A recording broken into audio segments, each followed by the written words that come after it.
All right. So, good morning, everybody. Oh, it's such a great day because I am learning so many new things and there's so much more to learn. Oh, wow. I keep telling Facebook to hide these stupid memories because sometimes I don't like seeing some of these memories from last year because it was pretty hectic last year. It was bad last year. That was when my dog was dying. Yeah, it was bad last year.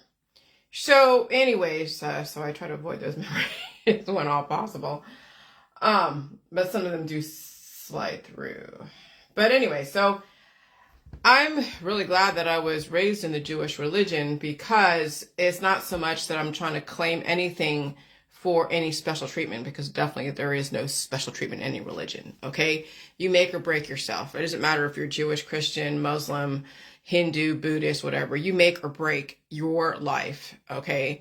And just because someone's Jewish doesn't mean that they're chosen to be a survivor or everything, because it doesn't mean people do survive. People do destroy themselves, even in the Jewish religion.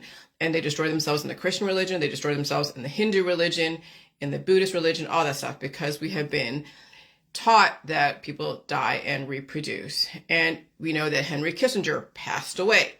And people have had mixed reviews about him. But I'll tell you, there's some pretty crazy shit in the world that people are not even aware of. And so that's why it's so important to understand history all the way back to Sumer and to know how to read. Because if you don't know how to read, then you're going to believe somebody else's rhetoric. If you don't know how to read, they don't know how to research, they don't know how to develop, even their own thought process or even understand somebody else's thought process that might be different than what they were told initially, then you're going to have a million offshoots of a million religions and belief systems and cultures and lifestyles. And then it becomes, the Tower of Babel. It becomes chaos.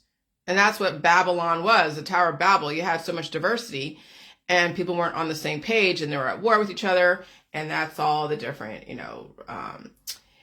crazy life forms that were going on during that time. So the never-ending story, but first know your history before you make assumptions. It is not always a history that was taught to you. That was a slice out of a timeline of events. Intend to understand the full story. And even then, there's always more to the story. Okay? And so people are like, they don't like Biden because they think Biden is the one that's causing all the crap that's going on in our economy and the oil and everything. No, Biden is just a figurehead. He's a president that was voted in. People have questions about that. Who cares? And she's there to kind of give some kind of order to what our political system has given us and offered to us. But we've had it so easy. We really have. When people were saying that everything was easier under Trump, they had a lot more money and they had a lot more of this, a lot more of that. So then you saw what happened when the system gives you stuff, right? And you get entitled. You're like, oh, I deserve to have more, in my paycheck than less. And you hear the rhetoric after. I've heard it. Believe me, I've heard it many times. And so you're still able to, so when you're working right now today under the Biden administration, and you still are able to feed your family, pay your boat bill, pay your gas bill, still buy the baubles, and travel when you want to. What is Biden taking away from you? And even then, when things are difficult out there, like some people are saying, like, I can't afford this, I can't afford my food, I can't afford water, what are you spending your money on? Where the hell do you live? Right? And so it's like, so then you see what happens when people get so comfortable and so entitled with what was given to them, provided to them, what was given them access to, and then they don't have access to what they think they should have access to, then they turn into little difficult monsters that hate people. That's what happened to Adolf Hitler. He was entitled. There was difficulty going on in Germany. He had a scapegoat. He elicited so many people who scapegoated somebody. And so he went through a difficult life. He became an evil genius, right? Because he sat in jail and wrote his whole autobiography, Mein Kampf, and was trying to solve the problems of Germany, but at the expense of the people he did not agree with. And so difficulty and suffering wakes up the genius. Now, what kind of genius? See, that's the thing. We had a lot of people in science and biotech and behavioral scientists, have been raised by scientists, and they've been through a lot of difficulty. Some became really awesome geniuses, and they've had hard families and became actors, actresses, and titans of industry and all that. And some were serial killers and gurus and religious figures and all that. And some then were trying to figure out how to save themselves. Now, am I saying I'm a genius? I'm not saying I'm a genius. What I'm saying is that if you have the intention and the clarity of mind and the presence of mind and the infrastructure to discover things that no one else has even thought of, and if they did think of it, they would be too afraid to say it because they'd be afraid of what their peers would say, so they don't even think it or even pursue it. Yeah, genius is when you can say something that would go completely against, or I say against, that would give people a way different thought process than everything out there. Like you saw with Einstein. So you can have someone that has a high IQ, doesn't mean they're going to do anything great with it. You can have someone with a low IQ and they could be amazing at something. So IQ, intelligence quotient, is based upon the knowledge that was offered to that person and how fast they grasp onto that knowledge and what will they use that knowledge for. So when you have these Mensa kids, right, that have a higher intelligence quotient than most people that would even rival Einstein. Okay, so you have a high IQ. What are you going to use it? Now she will be guided into specific areas, or he, and that's okay, right? That's how they use the intelligence of those who were bred to be intelligent. And we're seeing now little kids now are more intelligent now because they're maturing faster. But you can also have a mid-level intelligence and still think of stuff. You could, like what's his name? An uneducated genius, Quentin Tarantino. He's an uneducated genius.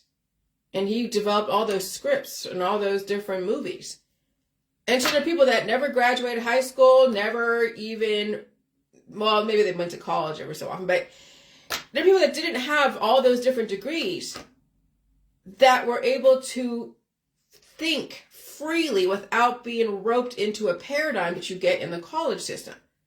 See, I want to see what I'm doing, somebody else could do in another industry, in another subject matter.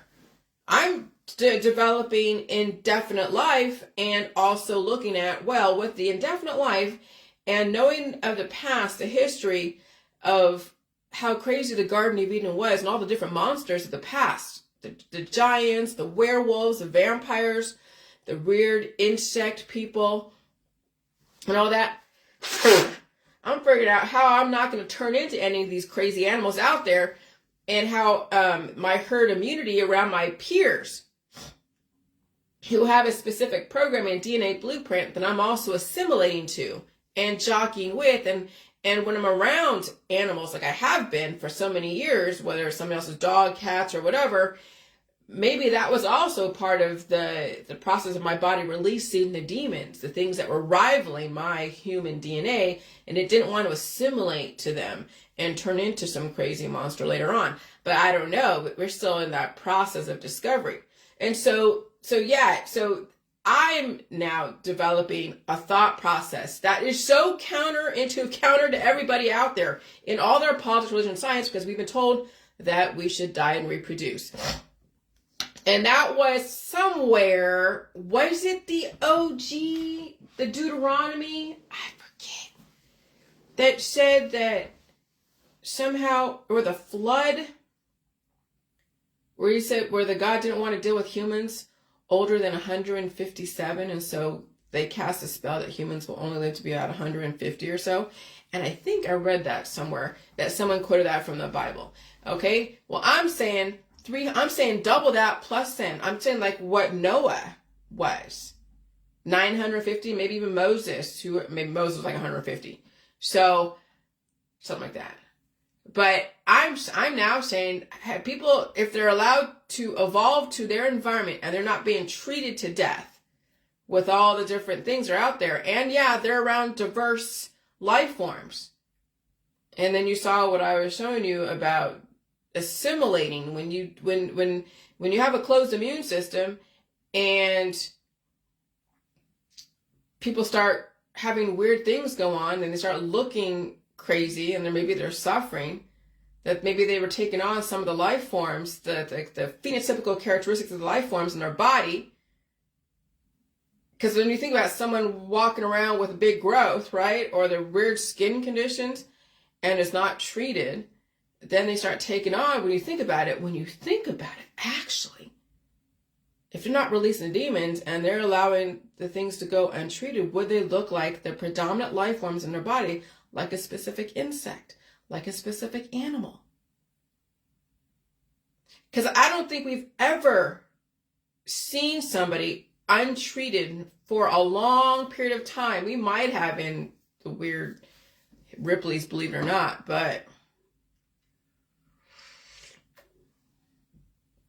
so then that's why the medical holistic system exists. So that way we don't ever see something like the fly or a Wolverine or anything like that. But to what expense? So when you treat someone so they can keep the human form with the relatively universal acceptable traits, 2 arms, 2 legs, no crazy growth, no major rashes and all that. Well, the offspring from doing it inside the body, is it actually compromising the person? And then that's why we are seeing humans not living past 100, not even making it to 150. Like Moses, 150. Kissinger died at 100. Ruth Bader Ginsburg, 80-something years old. Okay? So now what I'm advocating, since I've even seen someone send me a picture of her husband who was exposed to somebody. Okay, he hasn't worked in a while, and so she's a major breadwinner or something, I don't know. I didn't ask that situation, but he's been home for a while, and he met somebody because he was selling something from Marketplace or something, and he broke out in hives. All that growth, just being by exposed to somebody. Right after he met that person, he came back in, growth start, which then makes me realize, oh shit, maybe it was my husband. In a very highly accelerated environment, my husband comes home and I have whatever growth I have. Okay, maybe he woke up that growth and that's why I was getting those hives. But I've seen my husband the last, even just a couple days ago, and I didn't have any hives really. I don't have any hives at all the last couple days. I've been blowing my nose, yes, and releasing the demons, and I've been eating the venison. So anyways, I'm going on a tangent. So difficulty and suffering wakes up the genius. What kind of genius? Well, that's the systems. The system is going to observe all the evil geniuses out there, or the geniuses. Okay? So that's why I was under so much attack, and also why the FBI actually did meet with me, because they could have just ignored it. I could have just made a report to their call center, which I did, and they could have just taken it down, and then nothing comes of it. But then when either they emailed me or they called me, I forget which. I think they left me a message, I think. And they want to know what more was going on, because who gets death threats? Somebody really has woke up the fucking hornet's nest. And even though I wasn't probably in mortal danger or imminent danger, enough when somebody is threatening your life and they're willing to verbalize it even through email, that it does warrant some kind of investigation, even investigating me. Who the fuck are you that you would elicit death threats? Okay? And so you never know what kind of evil geniuses are out there who have been under so much pressure. But then on the other side of it, you don't get enough pressure, you can be just as dangerous. Holy shit. So the system is balancing both sides. Okay, so you're always seeing me jockey back and forth from like, okay, too much pressure, you can actually hurt somebody and cause them to be a serial killer, especially when they've had images of violence and other things that they've been exposed to. But the other side of it, when they get no pressure, everything is given to them, then they become self-entitled little shits. And they run roughshod over everybody because they think they deserve it. They're entitled. And they also treat wait staff like shit. They treat people around them like shit. It's bad when you're raising little entitled children. And so difficulty and suffering wakes up the genius. You make it easier for people, they'll destroy people because they want it easy. Entitlement comes from somebody who had everything basically given to them. Now, there's also the other side of it, but I went that one side. I should really give the other side.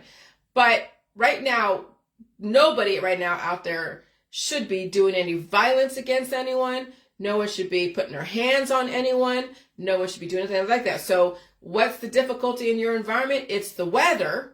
It's the climate, it's the economy, and it's the prices, whether it's gas prices or food prices, where you're going to have to make choices. You're not going to be able to buy that Fendi bag and also feed your kids the foods that they need to eat. And so you might have to give up that Fendi bag in order to feed your fucking family. Oh my God. Okay? So that's how the system is applying gradual pressure on those who are like, hey, I'm making all this money and now I have to choose between that fucking Birkin Fendi bag in order to feed my kids. And then when they have to make the choice of not having that Fendi bag and they have to feed their kids, then they turn into a little Hitler going like, oh, the system is doing this, this, and this. I can't afford to feed my kids. When obviously if you didn't buy that bullshit over there, you could feed your kids. But that's how we see people spend their money on. Okay? Because if it was that bad and you couldn't afford, then either you get a different job or you move somewhere different. Or if you really can't afford to have kids, then you go ask the government for, food stamps or whatever they have. If it's that bad. Or get the child support from the guy if you have a dad that's out there. Okay? Okay, so you make it easy for people, they'll destroy people because they want it easy. Entitlement comes from somebody who had everything basically given to them, and they become monsters. Just look at some of the rich women out there, bad attitudes, treat people like shit, and then spoiled women make horrific people to hang out with because they will treat other people like shit when given the opportunity. And so I watch people spoil their children all the time right now. And yeah, they will turn into little monsters in the future because why wouldn't they? Because when mom and dad are not around to give them what they want, who is going to be the one to support them? Or they'll just take because they think they're entitled. And if they're strong enough, they might. So now you wonder why the system does what it does when you have parents who don't really understand what it means to survive because they had everything given to them. And when the system takes away the good life, then people become monsters and they think that the system is hurting them. And so that's why you have such intolerance in our society. People were given their life, their belief systems, their politics, religion, or science, jobs and food and family. And when it becomes difficult, they become monsters because they weren't conditioned to deal with difficulties. So it's everybody else's fault.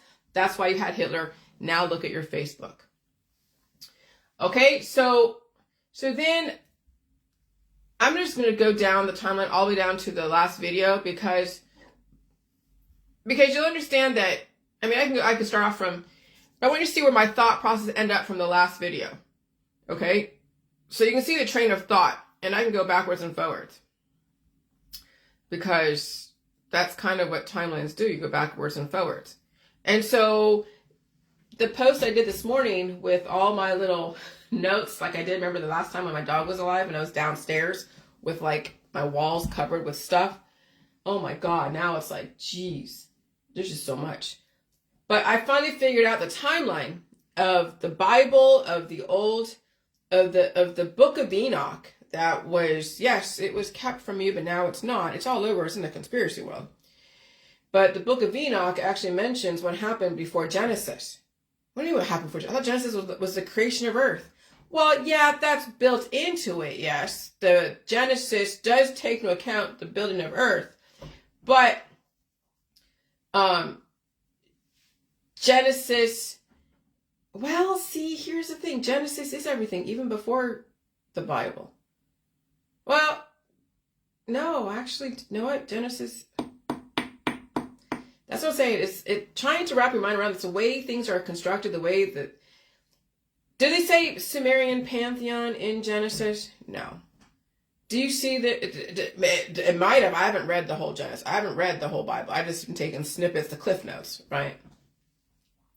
But Genesis actually is mentioning when the gods came down and they basically just took what they wanted.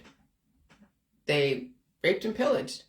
and developed their slave class of people. And then you have the giants, the Nephilim, that ran roughshod over everybody. And so the Genesis was the starting of the human trafficking, the family, sexual slavery, the harems, all that stuff, right? But also it was the beginning of the Sumerian pantheon. Then you had all the Enki, the Enlil, Inanna, whatever. And so you have those civilizations. And so that was, Sumer was 241,000 years ago. And then you had the gods, the giants, and the Nephilim. And of course, all the crazy Garden of Eden, you had all the monsters, the dragons, okay? Like we had the pterodactyls, probably turned into dragons. And somebody was playing with the DNA back then, okay? So you had the dragons, you have just the giant everything, the giant world. Literally, there was a giant world way back when. Okay, so you have the crazy, crazy Garden of Eden, monsters and crazy animals eating humans, giants eating humans, and also human sexual slavery via the family, the harem, and all that stuff. And then you had, and that was 241,000 years ago. So can you imagine how many animals and things and creatures were developed 241,000 years ago? You can only imagine. It's all in the fairy tales. It's all in the stories. All of what happened in Sumer 241,000 years ago, all the way up to 5,300 years ago, was all the fairy tales, the stories of dragons, the stories of all the things that are monsters, the monsters in our society, okay? That's what it was all based on. And then, of course, the evolution around that and playing with the genetics around that, even during the medieval times, even during the times of the pharaohs and Egypt and Exodus and the book of Numbers and all that. What is the 5 books of Moses? Shoot, I don't even have all that. But yeah, so the Bronze Age was 5,300 years ago, or 3,300, 1,200 BCE, before the Common Era, or before Christ, whatever. In Deuteronomy, the last giant, original gangster, older gangster, was destroyed by the Israelites. So then you wonder, like, what's up with when they call these guys from back in, the 1980s, 1970s, all the gangster rap and from way back when, and the pimp daddies, all that stuff, we call them the OG, and then we have Og, the last giant that was defeated by the Israelites. Is there a connection to that? I don't know, man.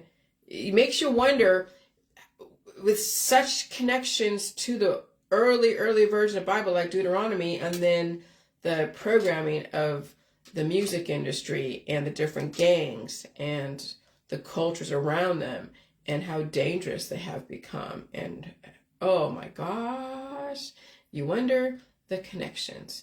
And so then you had Noah's flood, which was 4,359 years ago. 2348 BCE. Okay? And so Noah, I think he was a giant. I think I have to go and make sure I confirm that. I think he was a giant and he lived to be 950 years old, right? And what was he eating? He was probably eating cows and stuff. He wasn't eating humans, but he was eating cows or stuff. Okay? And so then they had that flood, and then what was left was Imhotep and Gilgamesh and Dozier. So Imhotep was less than 20 years old. He was a little child genius, no different than the kids today that are like little geniuses in Mensa. And then you have Gilgamesh, which was a Sumerian giant, the Epic of Gilgamesh. And he, allegedly, maybe he was gay. And he also was narcissistic, I think. Or maybe not. I don't know, because Narcissus. I don't know where I got that from. Okay, when it was Gilgamesh, was he gay? I think he might, who knows? I have to do more research on him. But anyways, there's Gilgamesh and Imhotep. And then that was 4,000 years ago. But then 3,000 years ago, 957 BC, was Solomon's temple. Okay, King Solomon. And I've heard stories about King Solomon in my Sunday school when I was raised, Jewish. And him him doing judgments when 2 mothers are claiming a baby, and he figured out who the original mother was and who wasn't.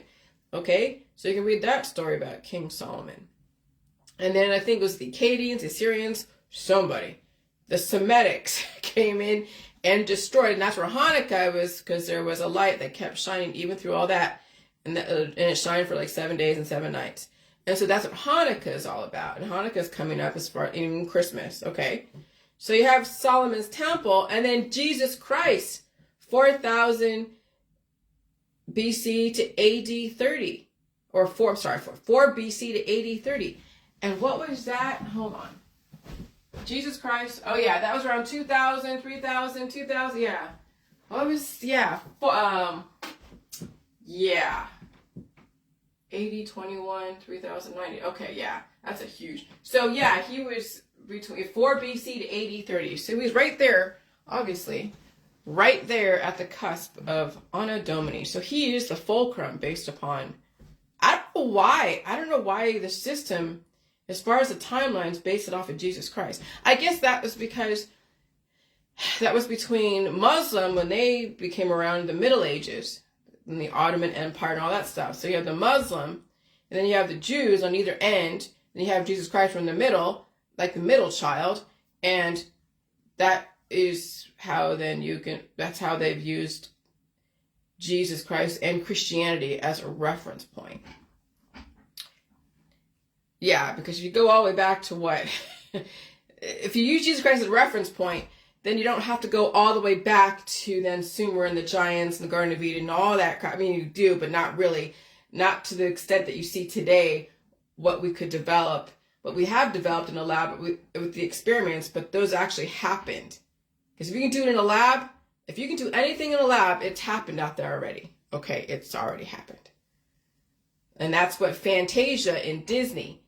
When you see the old Fantasia, not the Fantasia 2000, the Fantasia from the 1950s and all that, or 40s or 30s, with Mickey and all that, and it starts off with Genesis and the volcanoes, and it goes through the succession of basically the Old Testament.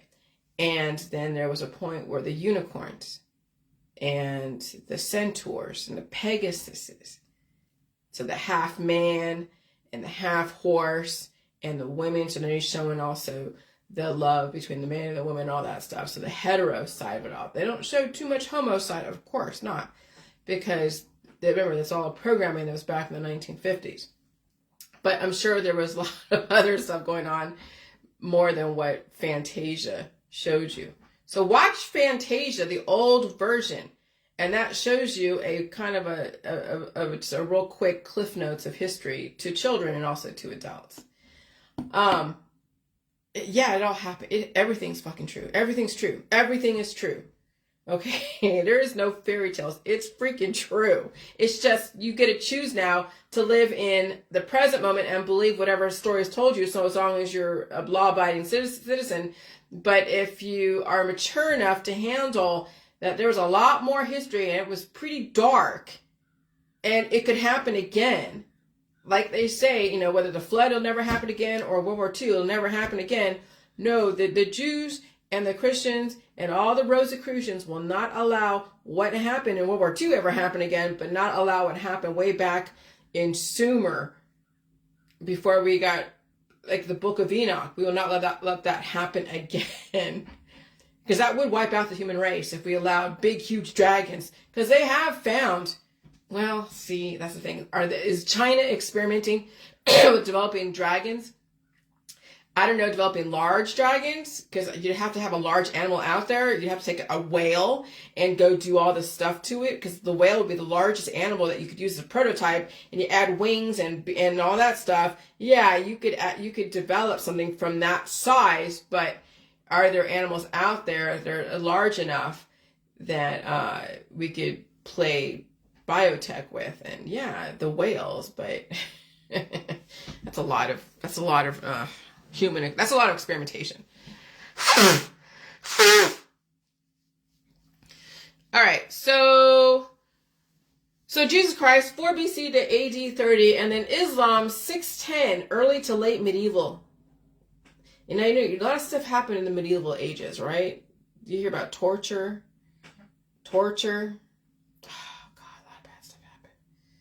I'm not saying that. I'm saying everybody even, everybody in the medieval, whether in Europe, Western Europe, and even Eastern Europe, Western Europe, or Europe, in the Ottoman Empire, everybody was doing horrible things to each other. But the Islam religion came out of 610 early late medieval days.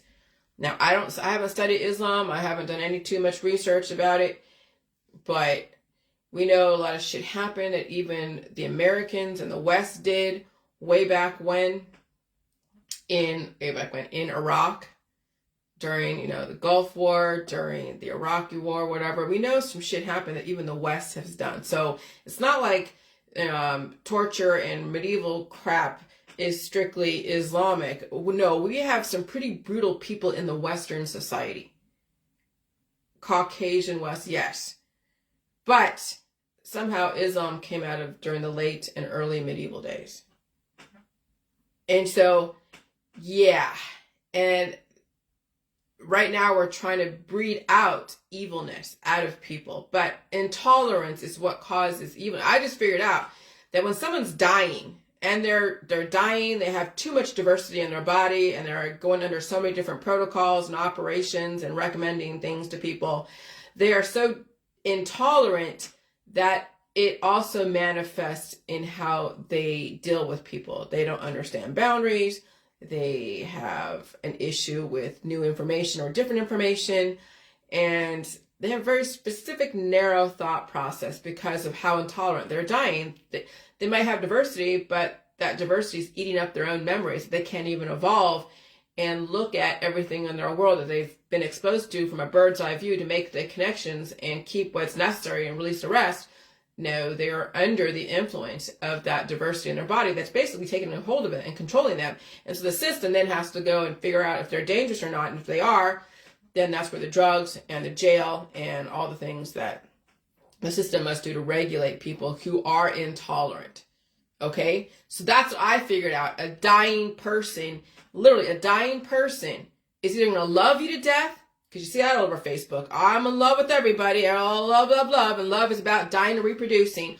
Or they are trying to destroy and are looking for the enemy. Actively looking for the enemy. Hunting for the enemy. And that's some pretty crazy shit. But you have to see it. The 1960s developed it because people are going to have families. They're going to do their drugs. They're going to have their belief systems in politics, religion, and science. And so fine, the system that we're going to give you whatever you want within reason. And we're going to watch you act out your intolerances, your belief systems, all of your things. And then we're going to show you what that does to people. We're going to show you how you treat people when you're dying, when you're intolerant.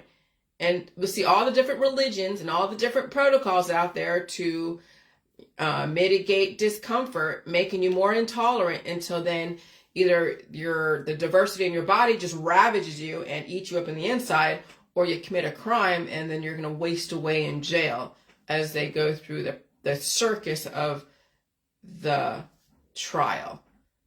And you saw that the last how many years, at least in the 90s, the O.J. Simpson and all the different people that went through trial. Now, he wasn't languishing in jail because he got off. But, yeah, there's some people who are very intolerant and they commit crimes and they're languishing in jail after a circus of a trial, like Jodi Arias. And she was run by the love demons. That's when, like, holy shit, because yes, when someone is run by the love, like she was bit by the love demons, and I don't know exactly what her programming was. I have no idea. But it makes me wonder what she went through as a child, as a baby. We don't know. Okay? But she ended up to be so obsessed with love, so obsessed with it to the point where she killed for it. Okay? So that's some of the programming out there. She was born in 1980, in the 80s. But so you see how destructive love can be. It could be through the politics, religion, science, and all the different remedies, and the surgeries, and the oncology, and all the drugs, and alcohol, and friends, and all that shit. Okay? Or it could be, the love, the sex, the looking for the husband, the boyfriend, the perfect family, and the destruction. the murderous rage. I mean, to the point where you kill someone because you have such murders. Holy shit. What did she see? What did she see that turned her that way? Instead of just looking for somebody else and doing something else, redirecting. If she had nothing else going, I don't know. Anyway, so intolerance, you'll see the intolerance when people are dying. And it's crazy. I went off on a tangent. Oh my God. Okay. Wow. Yeah. All right. So anyway, so if you truly want to understand humanity, please understand your history, not just one segment of the Bible that you were taught, but please understand all the way back to Sumer and understand why part of history was kept from you, because some people would not understand how crazy it was back then. And we might even see how crazy it will be under controlled circumstances. Okay? And so, yeah. So we were given everything. We were given everything. You act out your intolerance, you act out your love, you act out your hate, you act out your blaming. And so we're seeing what people have done in history in controlled circumstances, and then you can watch all over Facebook and you can observe yourself by observing other people. Just replace what you think is a savior to Satan with your stuff, and now you're like everybody else. You're no different. When you're looking for a savior, looking for a Satan, and you have the answer. Okay? And so we might get to see history like some crazy animals, right? But that's unethical when you think about having an animal being stuck in captivity. That's why eventually over time the pets will go to the wayside, because it's animal under captivity. And then of course the competition of the microbes. But anyways, we might get to see history in the future under controlled circumstances. That's called diversity. And that's going to literally be the Garden of Eden with so many different types of people with different characteristics and sexual orientation and relationships. And so, but I don't think we'll see someone like the fly walking around, because they'll be destroyed instantly by somebody else. They'll think it's a monster. They'll think it's an alien.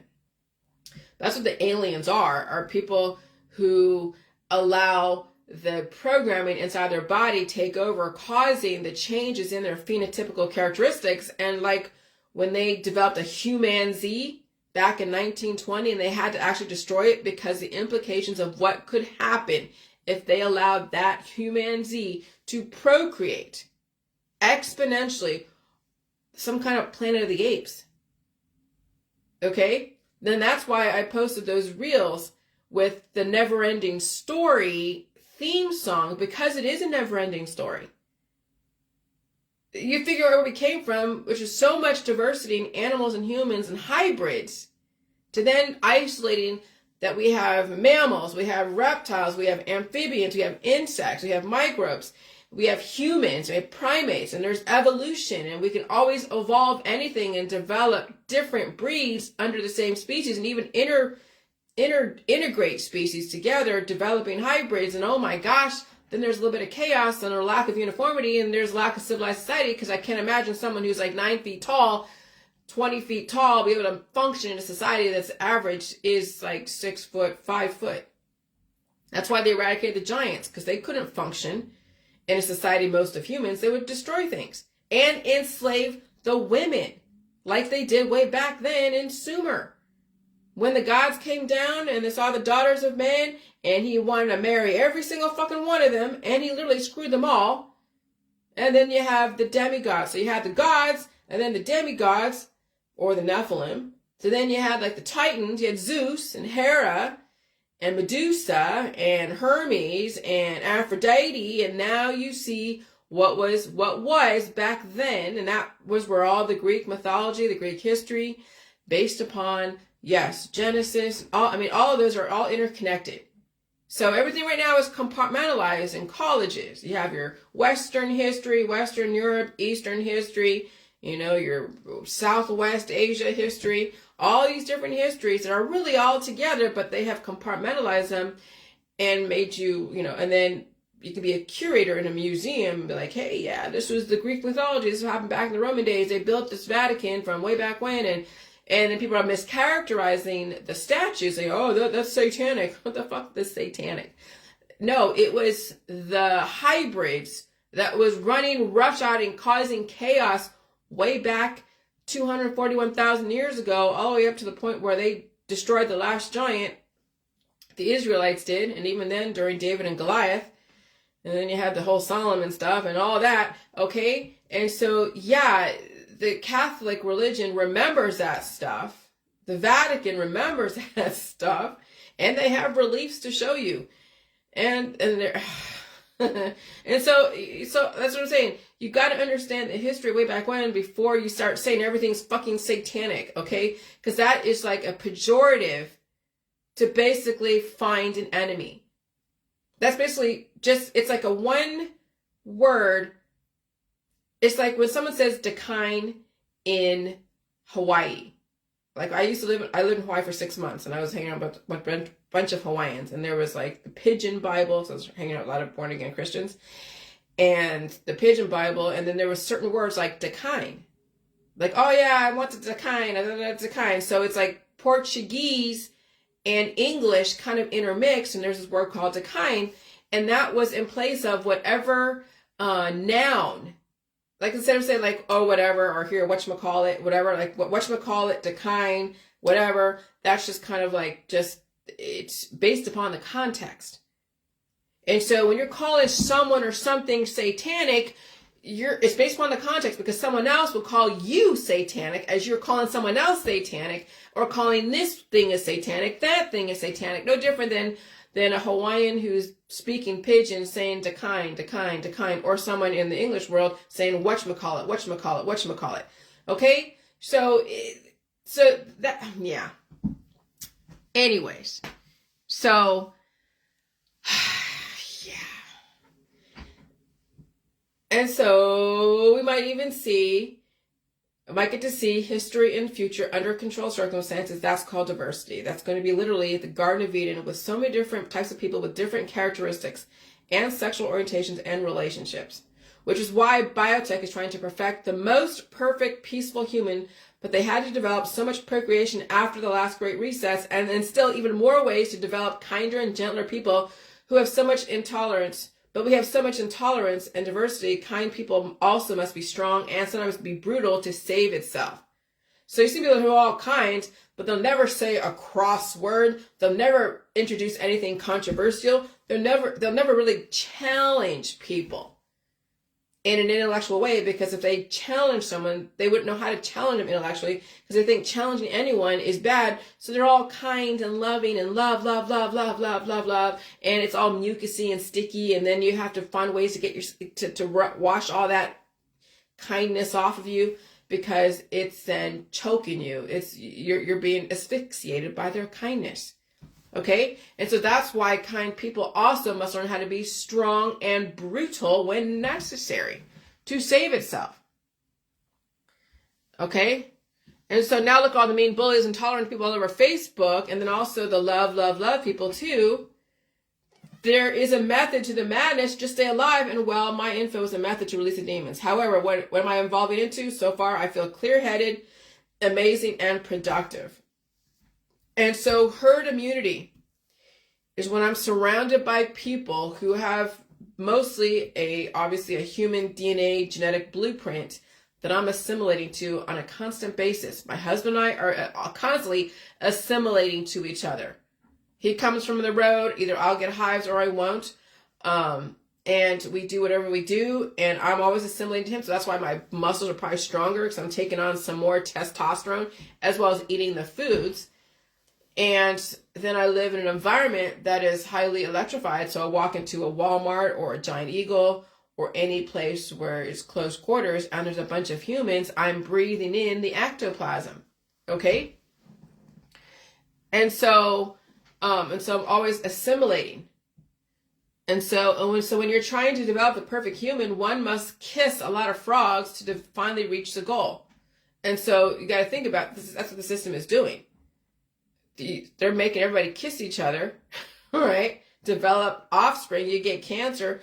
That cancer material is getting then taken to a lab and then developed into a prototype to see then how they can then merge it with other things to develop another prototype. It's all science. That's all it is. It's just science. Science and constantly refining the human condition. So no, the system is not trying to harm you with the air, food, and water. Some of you, many of you, bred intolerance in your family in politics, religion, and science, and that's why you're suffering. That's why you're suffering exponentially. That's why some of you don't understand me. And when I put down boundaries and I say, I don't want to be going back and forth through private messenger. I really don't want to be challenged or have too much crazy conversation on my Facebook or even suggestions on what to talk about. You know, some of you, can't handle that someone being straight like that and be like, okay, get it. It's like, oh, I have to defriend you because they don't like someone challenging them. And I'm being straightforward. I'm not being mean. I just don't want to go back and forth like that. Listen to the information. If you like it, great. If you don't, no reason, And so, yeah, and that's the thing is, not many people can handle straight communication. And so we got to have tolerance for someone to be straight with you and not pull any punches, not disrespect you. I don't call anyone out really at all anymore. You'll know who they'll know who I'm talking about because they did it, but you'll never know who I'm talking about. I will never say a person's name. I'm not trying to embarrass anyone. But I'm saying there's no reason to defriend somebody because they're being straight with you. It's those that are not straight with you that you should defriend, but those are your friends and family because they can't be straight with you. They're too afraid to offend you and be honest with you. All right? So anyways, there's an outbreak going on right now in the U.S. And it happened in China and also in Europe, but there's a lot of respiratory conditions going on. Oh my God, my back's itching. And pneumonia in China, which I knew was going to come to the U.S. Already been here. I've been feeling stuff the last couple of weeks. Even my arm pain, my husband being home for that week, we had to deal with it. But right now, I guess over there in Warren, Ohio, an uptick of pneumonia. And so, yeah, and it's affecting children. So Ohio, Massachusetts spreading white lung outbreak in kids. And I know it's the frequencies because the guy was saying, well, there isn't any new variant or it's a combination of RSV, flu, and COVID. But that's pretty much it. It's not a new variant, but somehow pockets of places are getting high rates of infection frequencies. But again, can you prove it? No. But why are different places getting, well, because different places have, that's the world that you're in right now. That's how the system is giving you the opportunity to evolve or succumb. And you can get mad at them, but no. But it's like your parents taking away privileges, taking away your Atari because you did something stupid or you weren't, mature enough because you did some stupid stuff. So now all of us are being brought to a different level of human consciousness and evolution, all of us. And so some of us will learn how to pull back and chill out, release the demons, eat food, not work ourselves to death. Others will be like, yeah, whatever, I'm not changing. And they'll get punished for having all that infection and they'll be forced to either slow down because they have to. Like my husband was forced to slow down for a week. If he could, he would keep going. But that infection that he finally released through all of his poop and everything, that was the system slowing his ass down so he can release those demons and build up some tolerance to our environment. And sometimes you're forced to slow down, but you keep treating everything and not releasing those demons, then yeah, eventually it's rest in peace. And that's what's going on right now. People are bearing children who have deficits that can't handle the retention and release. And so they retain, and then when the final release happens, they die suddenly. Okay? So somebody in these die suddenly groups was like, anybody else seem to notice that people around us look like they aged 10 years in the past 1 to 2 years? Or is it just me? And I'm like, yeah.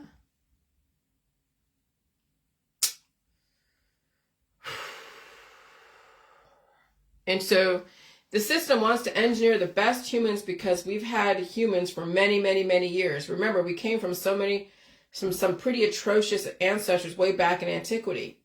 The system is trying to keep the human race going forward without repeating some of the most horrible parts of history. And so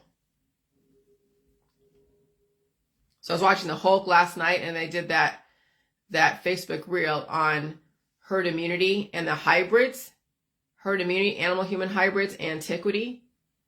And so herd immunity, when people hang out together, keeping their herd of humans relatively uniform without too much anomalies and inconsistencies in the population. And that includes just going out there in the crowds and taking on the DNA. And so since I'm not taking the therapies in the medical system that has that human DNA blueprint and whatever else that might have in there, and I have no idea, I depend on my community to give me the herd immunity. I get a lot of diversity, so my body has to assimilate to the other humans that are like me, but have some diverse microbes that I have to either take on some of the characteristics and release the demons. But what if I was around a bunch of animals? Right? Then it's a microbial fight to the death. Species versus species. So you can imagine, that's why I tagged John in this, because John, his dogs are doing amazing. They've been getting over, whatever seizures they've had. They've had a seizure in a long ass time. He's feeding the dogs the meat, the milk, the cheese, all that stuff, the eggs. And they're all sharing space. And so, if the dog's allowed to release the demons and then take on whatever microbes that the humans have in that environment, how intelligent will that dog become even more so? And then also with John, what kind of characteristics in the future will he take on being around his canines? I don't know. Right? So John's releasing his demons. He's not treating any disease. So he's not going to get cancer. I mean, I'm saying that. I'm just projecting that. I'm speculating. And so he'll release whatever demons, take on whatever characteristics. Are the characteristics in a dog, could they manifest in human phenotypical characteristics? Well, I mean, when you think about cohabitating, in a way that is assimilating to each other, where the animal and the dog hang out together, domestication. So again, they're sharing space. How much space are they sharing in body, mind, and spirit? And what will that look like in phenotypical characteristics of that animal, and even intelligence level, and even in that human? Right? Okay. And so species versus species. And that's the problem. People are so full of diversity, they don't even know what fight and battle they are in. And so if you don't know how to defend yourself, like with my information, it's not going to matter what kind of defense you get from other places. The issue is with so much diversity, even in the herd, you still have to find a way to release those demons.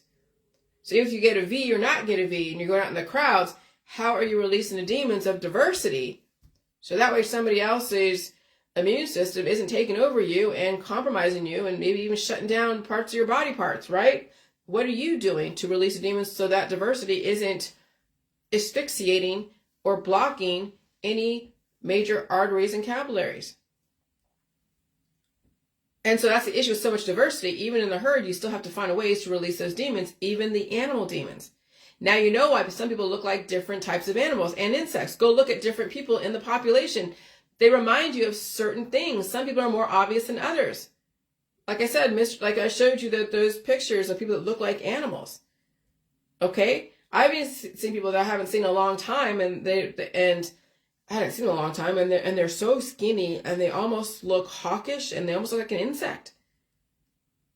As they get older and older, more decrepit, taking on the characteristics of the most predominant species within their body in human form. It's like almost looking at the fly, but the fly that looks more human than not. And then over time, I got used to looking at, when I was hanging out with a person for a minute, I got used to their look, and then finally the old look of what I used to know kind of came back. And when I initially saw that person I haven't seen in a while, it was weird. Okay? So now you know why some people look like different types of animals and insects. Go look at different people in the population. They remind you of certain things. Even some are more obvious than others. Mr. Snoop Dogg looks like a Doberman Pinscher, and I'm not saying anything he doesn't already know. It's quite interesting. Nothing is coincidental, okay? Everything is a part of us. And it is always a fight for the king of the mountain and the most influential. Remember, Jeff Goldblum and The Fly. And all the different human hybrids out there in the movies. And so maybe eventually I will get my vaccine if I... See, I don't even think I need it. Because I have a way to release those demons.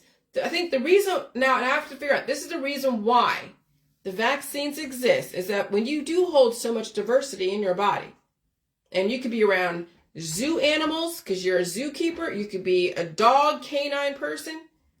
When you're around so many animals, you're going to take on their DNA. It's going to fight with your DNA.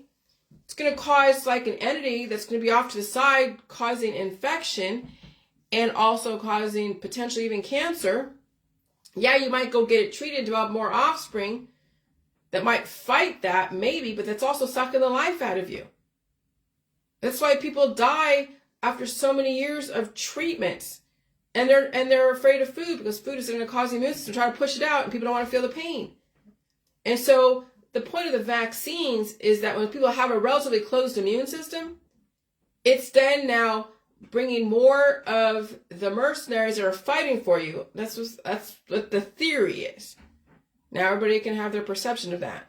They're bringing in mercenaries to go and fight for the human, because maybe there's dog DNA or cat DNA that are trying to take over, potentially causing cancer or something else, or shut down your immune system, or shut down certain things.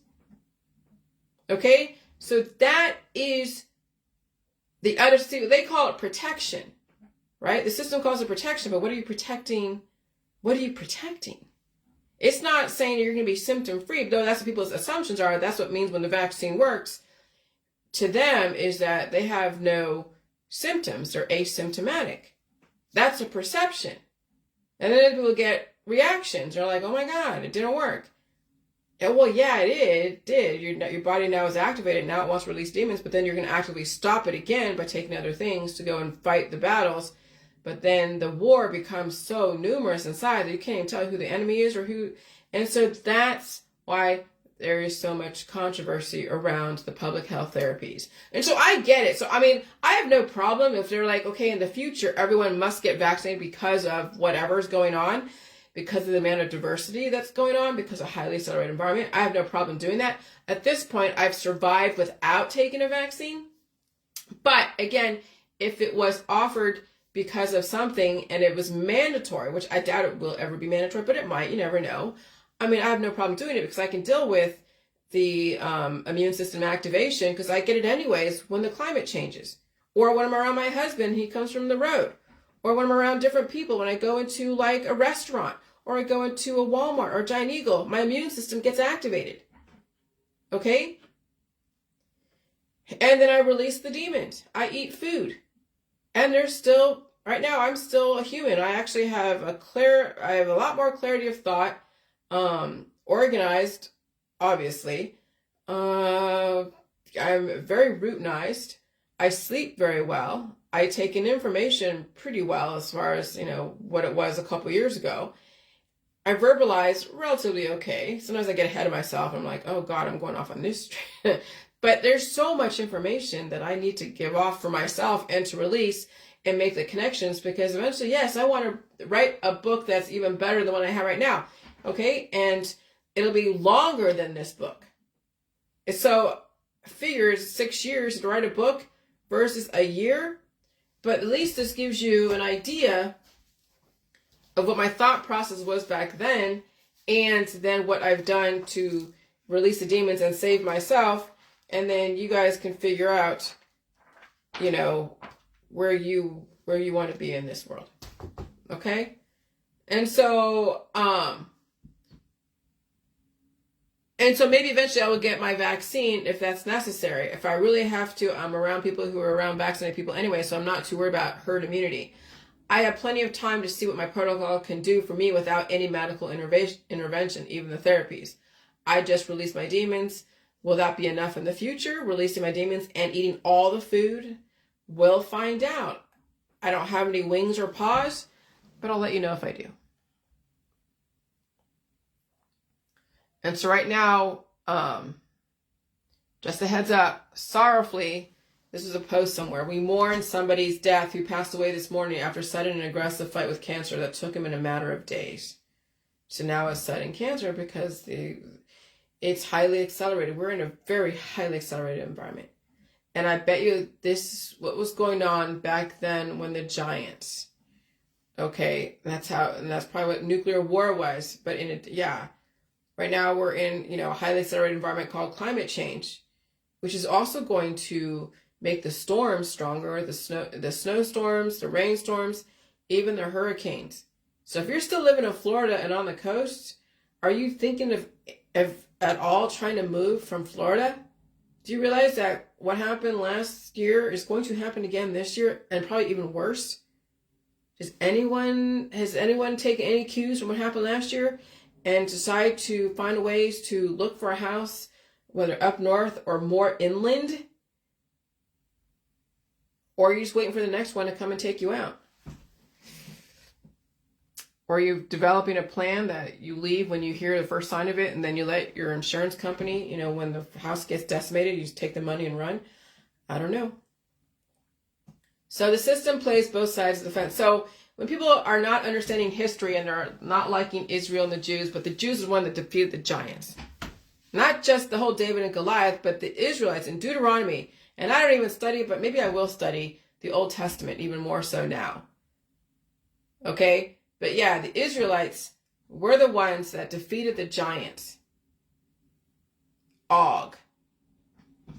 And then there is that whole story on the Torah.com about Deuteronomy. Okay? And so you got to realize that there are people out there that won't evolve, that will try to destroy you because you're doing better than they are. They'll try to destroy you because they said something that they thought that it was against them or something.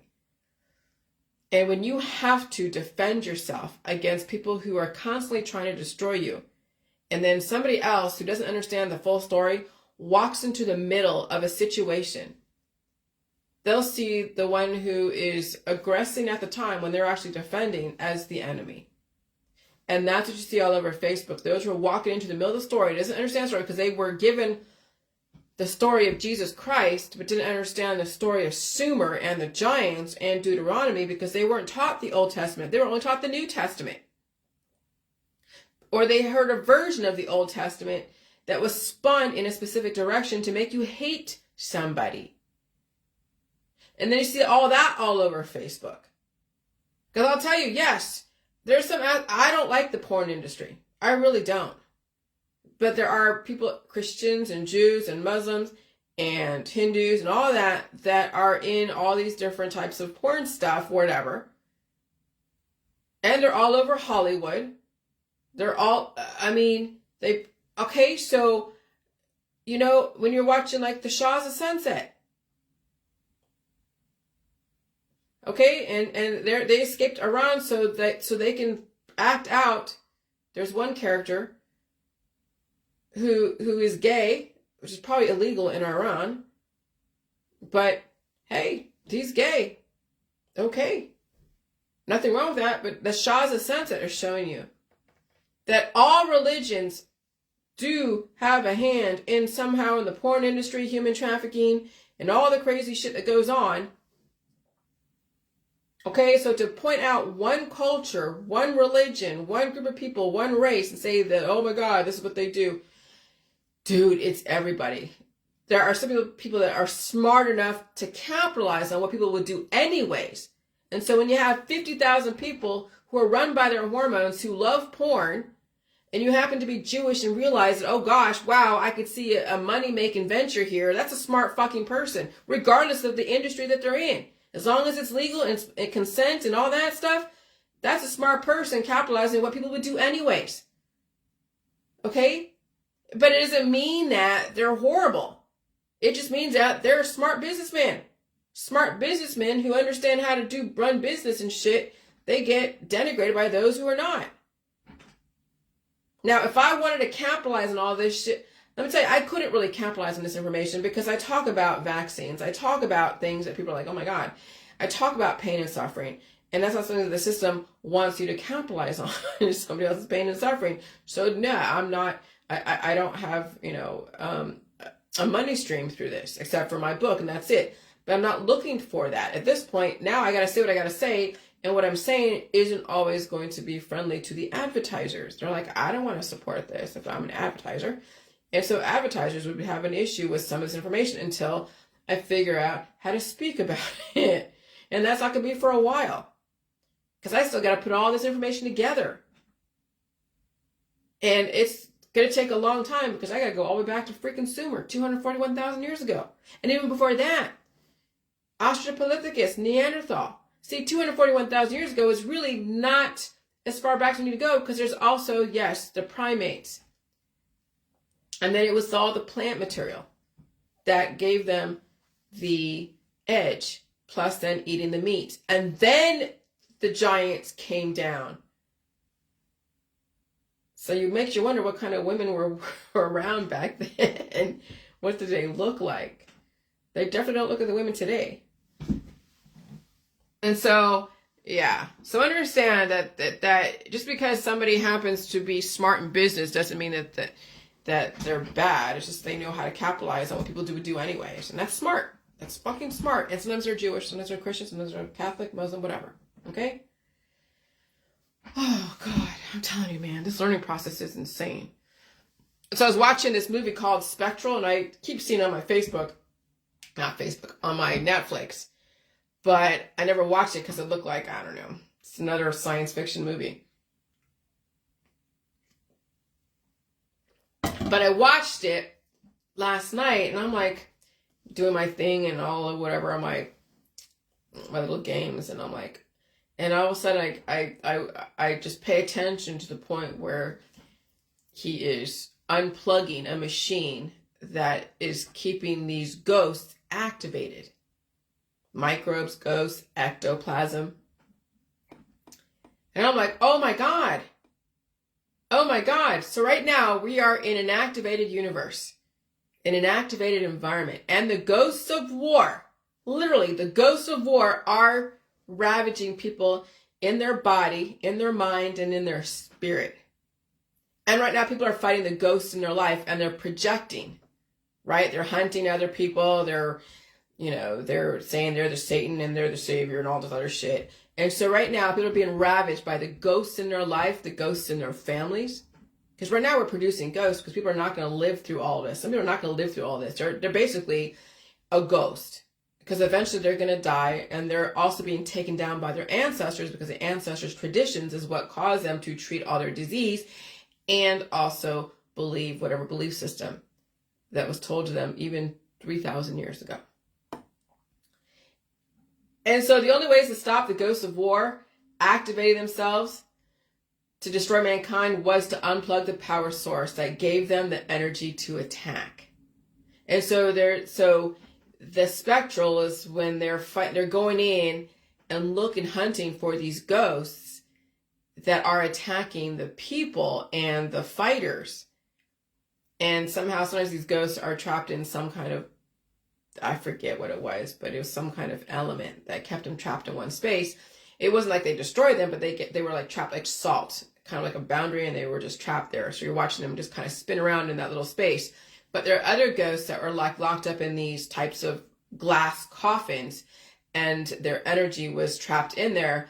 But the machine that was turned on made the glass weaker, and they were able to get out. And then somebody else then bombed the place and then freed the ghosts. But when they freed the ghosts and they unplugged the machine, the ghost then became just now like vapor, not activated and intelligent to destroy.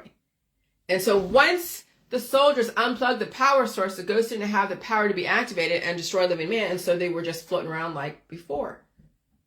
The ghosts had been deactivated. So when the machine was plugged in, the ghosts were activated. When he unplugged all those connections, he deactivated the source of energy, causing those ghosts to destroy the humans. And you're thinking like, oh, the Wi-Fi, the CERN, chemtrails, okay, and all this stuff. Okay, it's all connected. But hey, here's the thing. We're in the next evolutionary type of thing.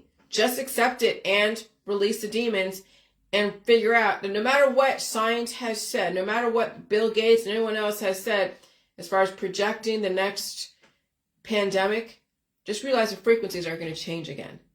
And prepare yourself. Okay, just prepare. It's not going to get any easier.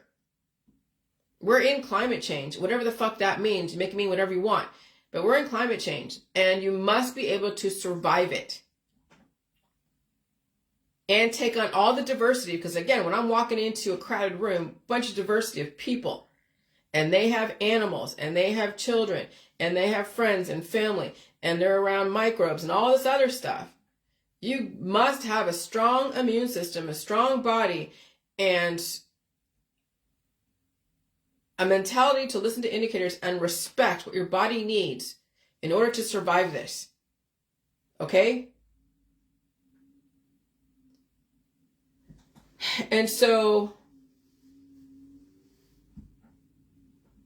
climate change is an activated universe. And the ghosts are destroying people unless you're strong enough and you learn how to release those demons, and you still need to eat the food to support your immune system.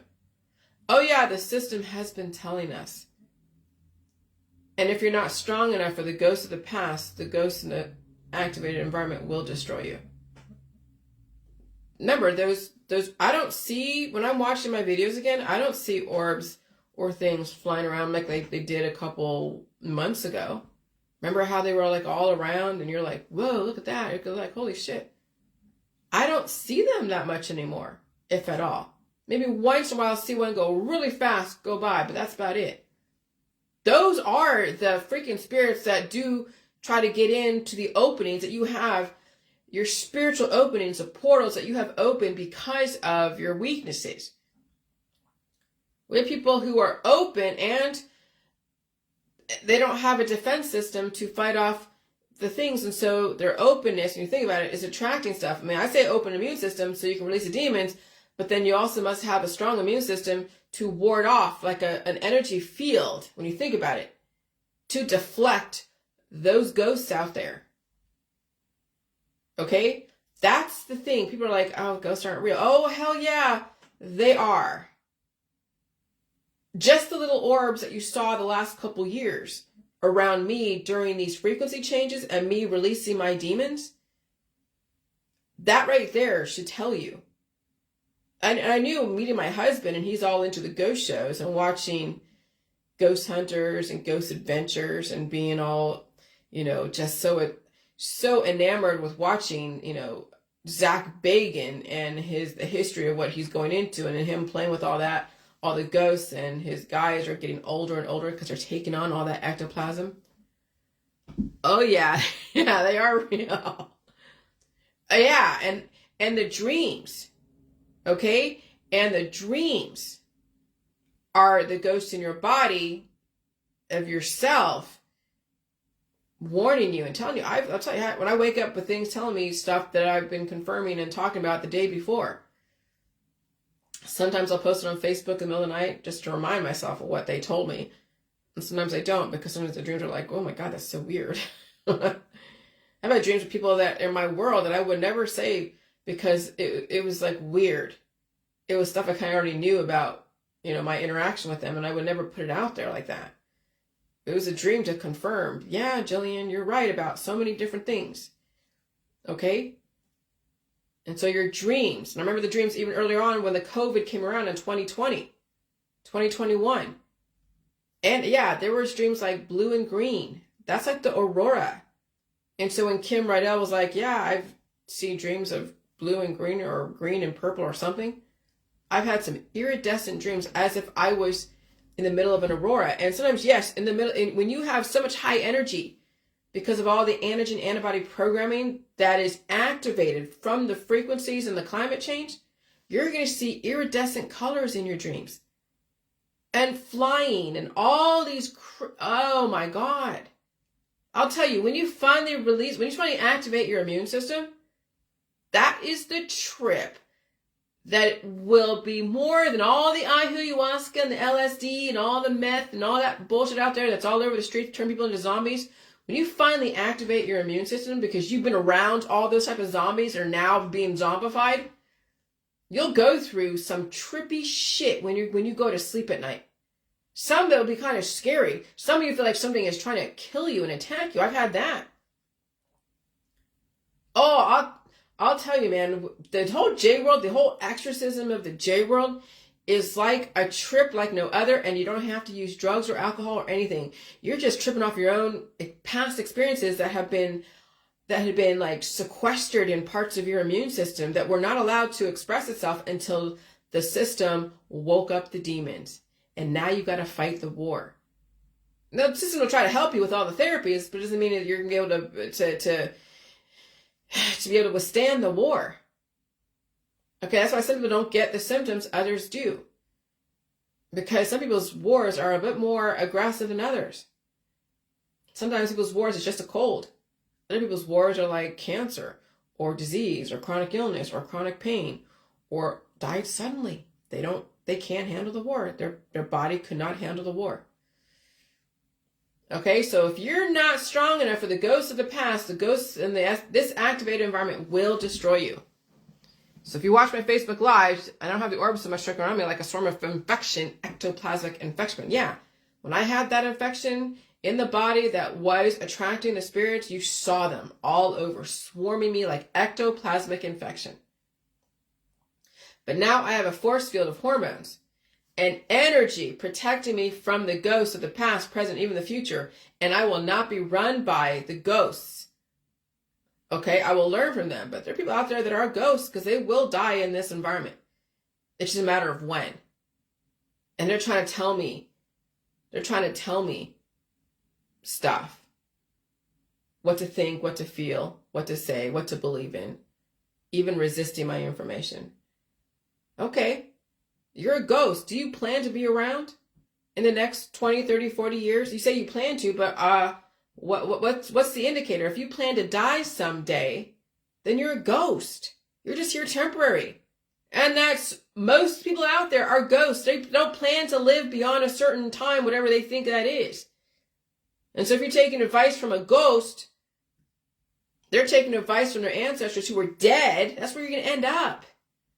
So I'm saying, if you want to live, man, you're going to have to really figure out how to fight the ghosts in your world.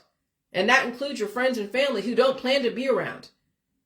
And when ghosts hang out with ghosts, that's where they end up, is swallowed up by the ancestors. And so then that's when you have to extricate yourself from the mainstream, who are basically a bunch of ghosts, temporary people.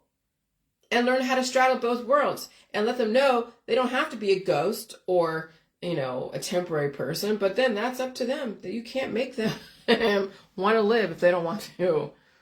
Okay.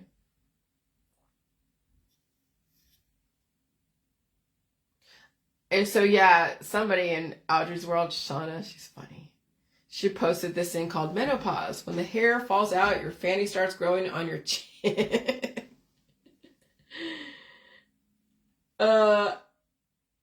When the hairs fall out falls out of your fanny and starts growing on your chin. When the hairs fall out of your fanny, what does that mean? When the hairs fall out of your fanny.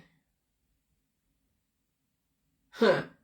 Well, anyways, I made it mean that you have hair growing on your chin. So I just said, when the estrogen has been depleted, the testosterone kicks in, right? That's why women look manlier when they get older. They're starving, right? And so at some point, when women decide to get their life back, they will have a good balance between estrogen and testosterone. And they can still be a woman by all intents and purposes. We call a vag a fanny. Oh, okay. What? How is that? I thought a fanny. See, in America, the fanny is your butt. That's Scottish humor, isn't that? Oh my gosh. Interesting. And they don't have to die after menopause or during menopause. She doesn't have to be used as a farm animal anymore, making babies or being somebody's sex toy. She's free, so as long as she survived her community. So as long as she survives the world she lives in, because there will be somebody who will try to treat her to death, her friends, her family, her husband, even her wife if she's LGBTQ. Okay, thanks for that. We all, Audrey, thank you. All right, so then here we go. So Wolverine. So this is what I figured out, because I was watching the wolf stuff, and I'm thinking like, oh God, herd immunity. Oh my gosh. Then the antiquity, and then of course, how mankind came to be. We are evolution based upon, the plant material, the orchids, right? They gave the leaps between evolution and the primates to all the hominids, and then you have all the crazy, the animals, and then you have the Nephilim, and then you have all that, and things came down out of outer space and had sex with us. Okay. And I'm like, oh God, Gen X and X-Men. So you figure Stan Lee, Gene Roddenberry, all those science fiction, and Star Wars and all that. Oh my God, they all kind of knew how stuff was when the beginning space came down, and all these different perspectives from way back when to at some point, all points in between. So Gen X, X-Men, Red Bull, bull semen, testosterone, taurine, like Taurus, also known as a 2-amino thenosulfonic acid, is a conditional amino acid that is found in natural dietary sources, biosynthesized in the body, and produced by chemical synthesis for commercial purposes. It was first isolated in 1827 by two German scientists, Friedrich Tiedemann and Leopold Gmelin, who discovered the presence of substance in the bile of an ox. And so the name taurine is derived from Latin term taurus, which means bull or ox. Now, is it bull semen? It's no, but it's from the bile. And bile comes out of, your gastric juices, but everything is connected. But if you want to technically say no, it's not actual semen, but it still comes from from an ox. Okay? And so then I'm thinking like, oh, Delta Force, football, Olympians, cage fighting, humans today, super soldiers. They're telling you when did humans domesticate dogs, right? The exact timing and location of dog domestication is still debated. However, there is strong genetic evidence that the first domestication events occurred in northern Eurasia between 14,000 and 29,000 years ago. Okay, not that long ago. Some research suggests that dogs were domesticated between 12,500 and 15,000 years ago. All right. Other research suggests that dogs were domesticated in Asia at least 14,000 years ago. And so the earliest undisputed dog on record is 14,000-year-old specimen from Bonn Oberkassel in Germany. This specimen shows a much more affectionate bond between humans and canines. Researchers believe that dogs were domesticated from now extinct wolves.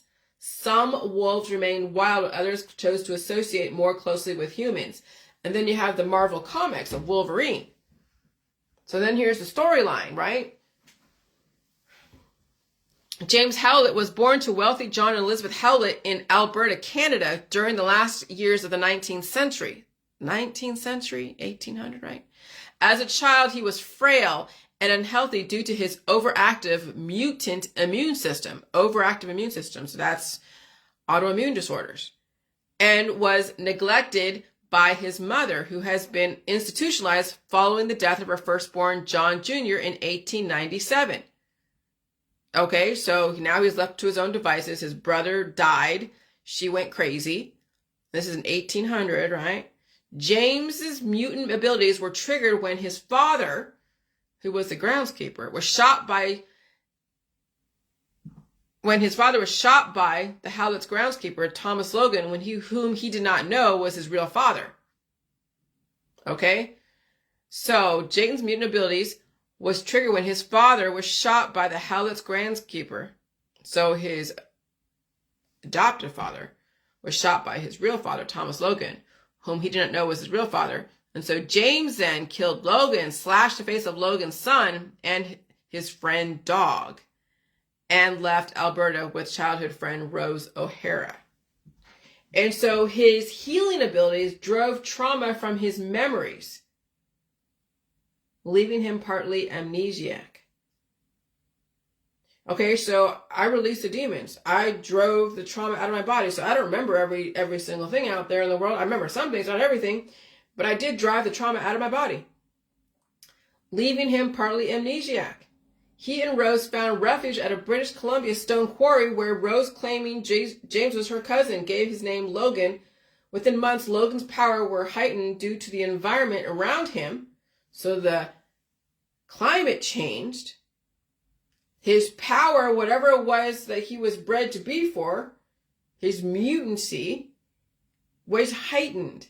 Now go look at all your friends and family being activated into whatever they were trained in, whether it was religion, politics, science, you name it, football, whatever. Some are surviving their programming. Others are not. They're dying on the field. They're dying suddenly. Okay? And so within months, Logan's power was heightening due to the environment around him. He became healthier, gained senses to rival those of an animal, but also became more violent. To divert some of the pent-up rage, Logan partook in cage fighting, where his prowess earned him the nickname Wolverine. So now go look at all the cage fighters, the MMA people, the football, the Olympians, and all that. Okay, so they're programmed in a specific way, and then the environment then heightened their senses and even activated them to be even more formidable and violent, and also extremely intense about what their programming gave them. So that's when you see them, even those who have been programmed to be a religious figure, a political figure, or a spiritual figure, became even more intense in the way they deliver their programming to people. Now watch your Facebook. That's what the system is watching. Or those who have already been programmed in their specific things, how far are they going to take it? Who's going to follow them? And when when you have all these different people and different diverse lifestyles and belief systems and energy healing shit, recommending universally some kind of remedy to take away the pain and suffering, you all been programmed to cause more fertility, and not everybody can survive fertility. And so after accidentally killing Rose with his claws, Logan retreated into the woods, where he lived as a feral beast, losing all of his former memories. And so then I said, well, I didn't say it, but I'm like putting a face like, ugh, with exclamation marks. He would later re-enter society and travel the world, okay, partaking in every major conflict of the 20th century. World War I, World War II, the Spanish Civil War, the Vietnam War, as a soldier, criminal, or mercenary for hire. This caused him to coin the phrase, I'm the best there is what I do, but what I do best isn't very nice. Okay, so he basically is a super soldier, and he took part in all the different wars. World War I, World War II. So how long did he live? Obviously, he lived a long-ass time, especially in this story. And all the way to the Vietnam War. Mercenary, soldier, criminal. And so while on the run from the law, then the system, he was abducted by the Canadian super soldier program known as a Weapon X. So you know that shit's out there too, okay? All right? He had previously been a willing participant in the program in early 1960s as an international operative of Team X. Logan was a prime candidate for this new iteration of Weapon X due to his incredible fast healing and endurance, which allowed Dr. Cornelius and his team to fuse adamantium to his skeleton. This experiment was successful and gave Logan more control over his berserk nature, but also wiped him of any residual memories he had lingering in his head. So that's like a mind control victim, an undetectable mind control victim is right there. Right there, MK Ultra.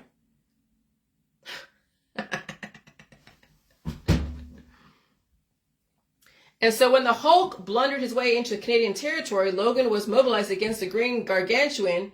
He was also used to kill the entire population of a small town in a field test, but eventually broke loose from his captors, slaying almost everyone at the Weapon X facility. Despite this, they still had his DNA and were able to create new mutants like Avery Connor and Claude clone called X-23, also known as Laura Kinney. His real sense of belonging would not arrive until he joined the X-Men. So the system is telling you, okay, they're trying to develop, yes, different types of people based upon the intention. Okay, I was developed to be what I am today. You were developed to be whatever you are today. And then you can also program yourself. But you'd have to actively want to learn certain things. What are you putting your mind to? What are you developing? What do you want to evolve into? What is your purpose? Okay? I was given a purpose, yes, and the programming is coming out. But what you're doing right now, what all of you are doing right now, was the programming that you were bred for. Now, if that programming is not serving you, and you're not getting too much of a return on that investment, and you're not paving the way for anything that's going to be beneficial to you now or in the future, what are you here for? What are you literally here for? And sometimes you may have to leave an area that you're in because it may not be viable anymore, and you won't know that until you see the indicators. But in the meantime, what are you doing to strengthen yourself to be able to leave something? That's what it comes down to, is when you know the future by looking at the past, you can set yourself up to survive things that you know are going to happen. Remember, again, we knew what happened. Florida knows they're under everyone on the Gulf Coast, and even places like maybe Scotland, maybe England somewhere. Maybe you're seeing indicators, maybe you're not. But I know in America, the Gulf Coast, the coast, Florida is under the crosshairs. And they're telling you the storms are going to get more intense. And if you're not building up a programming of being able to leave that area, and you intend to want to survive, what are you doing? Are you setting yourself up for failure? Okay? And so the only way you're going to know the future and survive the future is if you really truly understand the past, and then you develop a space in your world to release the demons, understand the past, look at what's going on in the indicators in the present, so that way you can develop a future and survive the future. Because the future is now. The future is coming fast. If it's not, it's already here. The future is here. And so timelines are the periods in history, right? Stone Age, 3.3 million years ago to 5,000 years ago. Bronze Age, 5,000 to 1,400 years ago. Iron Age, 1,200 BC to 500 BC. Okay, Classical Era, 500 BC to 580. Medieval, early, modern. So understand these periods of history. Understand the evolution of mankind. And even understand the orchids and the plant material leapt mankind into them being an omnivore, not just so much an herbivore. So you see, even the food supply is what gave mankind intelligence, then became attractive to the gods that came out of space, I guess, and the gods saw the daughters of man, and he married all of them. And so once the main giants that were destructive were defeated before the Iron Age into the Classical Era, then you had the Dark Ages. The Dark Ages is a categorization commonly used to describe the period between the fall of Roman Empire and the beginning of the Italian Renaissance and the Age of Exploration. Roughly speaking, the Dark Ages correspond to the Middle Ages from 500 to 1500 AD.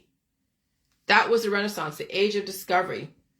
And so during the Renaissance, extending from 1450 to 1650, every continent was visited and mostly mapped by Europeans, except the South Polar continent known as the Antarctica.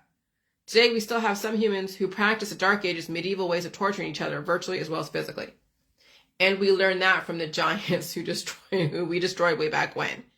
And it will take many generations to breed out the violence and brutality. And so then I was looking at, yes, the A to Z in Marvel's comics, the Nephilim. This is the Old Testament human-animal hybrids, humans with superpowers. Okay, and then when someone says he died doing what he loved, talented young football player dies suddenly age 22. He died doing what he loved, rest in peace. And I'm saying, and someone said, and I actually took this from somebody, it's very sad, but I don't like the way the media always says he or she died while doing what they love, because I'm pretty sure if given the choice, they would rather still be alive over doing something they loved. This is why we all need to consider options and reconsider our belief systems so our friends and family don't have to say he or she died doing something they love to do. But if given another option, they would rather not die. Shannon Doherty at stage 4 cancer doesn't want to die, and she probably was not given any other option but to die, but before that get treated to death. She had the time to redirect at her first diagnosis, but they treated it. And so this kid, this talented football star, just died suddenly. You see the difference, okay? Some people get the choice and they treat themselves to death. Others just die suddenly. And so if you get the choice and you get diagnosed, now that's a fork in the road, which way you're going to go. And once you go through all the different treatments, you could be too far gone.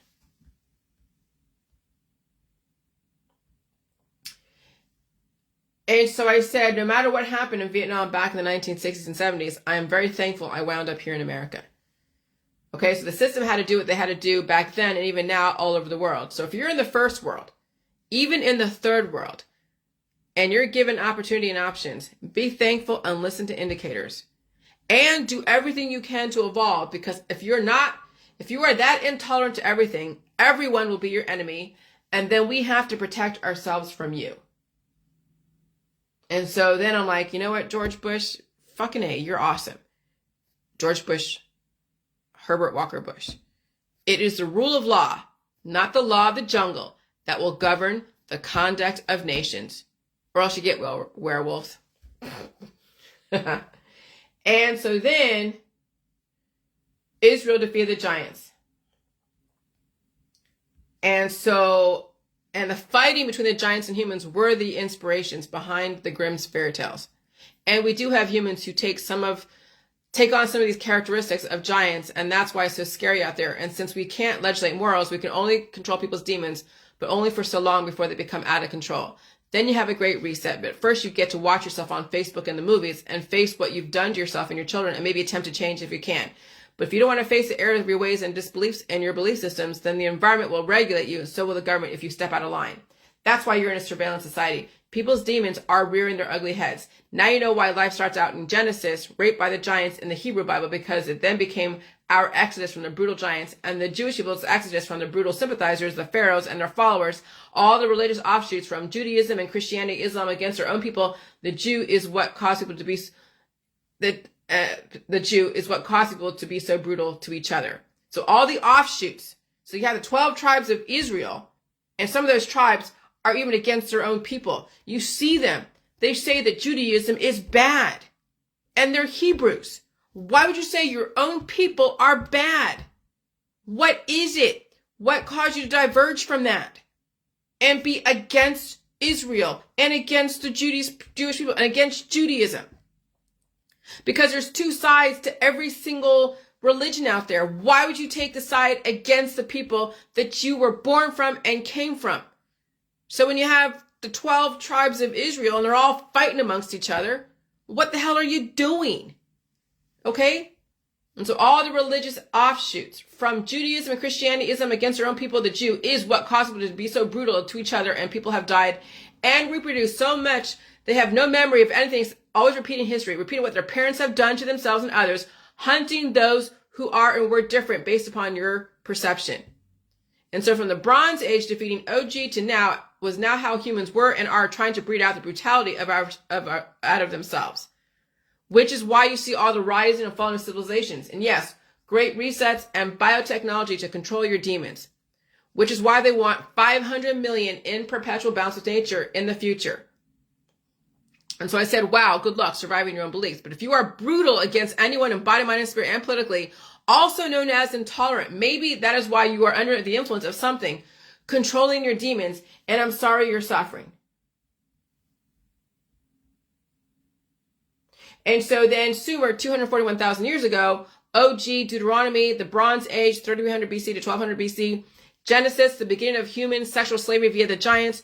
Deuteronomy is the fifth and final book of the Torah, the first 5 books of the Hebrew Bible and the Christian Old Testament, the ending of the giants enslaving and trafficking the women, men. And now we must breed out these horrific behaviors from the humans, descendants of these giants, trapping and trafficking their own sons and daughters equally all over the world. I told you, I knew something was wrong with society ever since I was a kid. I knew, but I had to be tortured by my own peers and survive it to articulate it, which is why we're in a great reset. The 5th Industrial Revolution. I hope you survive it, but not only survive it, evolve into the best human being ever.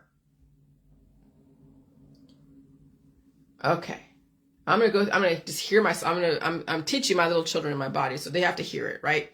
Genesis, the beginning of human sexual slavery via the giants. Deuteronomy is the 5th final. I already said that. Okay. Okay. Okay. And so OG, original gangster, original giant, old gangster. And Israel defeated him.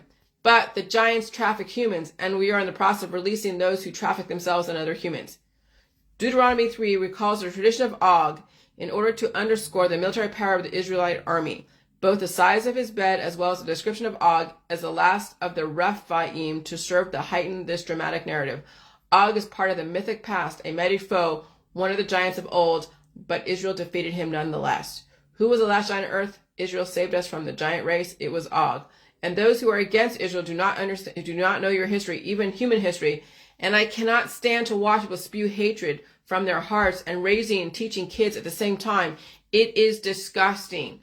As you sit in the comfort of your own home, developed by Judeo-Christian people of our society, are you fucking serious? This is why we are in a great reset, because of intolerant people such as yourselves, taking on characteristics of giant gangsters. And there are some Jewish people who hate Israel because of their own lack of understanding the big picture. Oh, I see it. They're saying Israel's so horrible, what they're doing to Palestine or whatever, but they don't understand the bigger picture of what Hamas and the intolerance and dealing with neighbors who fucking hate you, that will never allow you to rest and have doctrines that say they want to destroy you. Oh yeah, look at the hate groups around the J world. That's no different than Hamas saying we got to destroy Jewish people and Israel, and we have people who hate Jillian so much, and we got to take her down and destroy her and string her up if given the opportunity, and please go stalk her and troll her. That's exactly what Israel has to deal with right next door to them. And we have Jewish people in my town and all over that are against Israel, that are against the people that have given them the fucking life they have. That's how I know we have bred so much intolerance, that even why God was so mad and saw people praying to the calf, the golden calf, right? And then was so mad he was pouring the molten gold down their throats. And that was pretty horrific, yes. That was some violent injustice. But that's the thing. That's what's going on. And so you had to see it in the J world, what people have enacted back in history, and what we are dealing with over there in the Middle East, when there are people actually have doctrines against you and against your people. And there are Jewish people in my town that are actively against the Jewish people and Israel. That's crazy. I don't even understand it. Even some of the Hebrews are against Jewish people and call them satanic. Dakine? Are you serious? As they're taking all their remedies and supplements and diets and detoxes, having 1 billion children, and they're calling somebody else satanic when they're developing so many offspring that are so intolerant that would destroy when given the opportunity? Holy fucking shit.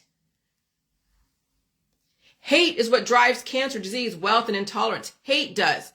And the system knew how to draw out those with hate in their heart. Just give them every opportunity to hate and blame, and they will. And that was also World War II. In the Bible, Og is called the last of the Rephaim, the Hebrew word for giants. Og was the king of Bashan who fought with Israel in Deuteronomy 3. The Rephaites were an ancient race of giants in Canaan from the Bronze Age to the Iron Age. Okay? And you can read that. I have the link there. I'm not going to go into it. And so J world, what are you evolving into? What are you assimilating into, J world? Ask yourself this. And so when you think about one human surrounded by wolves for approximately 500 years, would that person turn into a human-wolf hybrid? If one wolf was surrounded by humans for approximately 500 years consecutively, without dying and reproducing, would the wolf take on aspects of the human characteristics, wolf-human hybrid? And if they never treated disease, they were not allowed to evolve and eat and safe. That is the J world, right? And all food is safe for both. Okay. And they never treated disease. They were allowed to evolve and eat all the food safe for both. That is the J world. Who you surround yourself with, you will become, and who you will evolve into over time, a long time. We already know this in the society right now, but hence all the divisive groups, but the J world even more so. So no pets for me. I'm not trying to compete species-wise, okay? This is why it's important for biotech to keep all blueprints of the safe human DNA prototypes in close societies, so we do not have werewolves and cyclops and minotaur and vampires. And so all of you have been under human experiments ever since 6,000 years ago. Now you see the science behind the stories. And now we are in a great reset because we do not control reproduction wisely. If we do not control reproduction wisely, hence the Georgia Guidestones, we will get Greek mythology happen in modern day society of the serial killers hunting humans, cannibalizing their flesh. Now watch the angry love people of our society blaming. That is the past manifesting itself via nature and nurture. But you let that get out of control, out of hand, not only World War II, but Greek mythology, the monsters. The system knows this. Yes, they freaking do.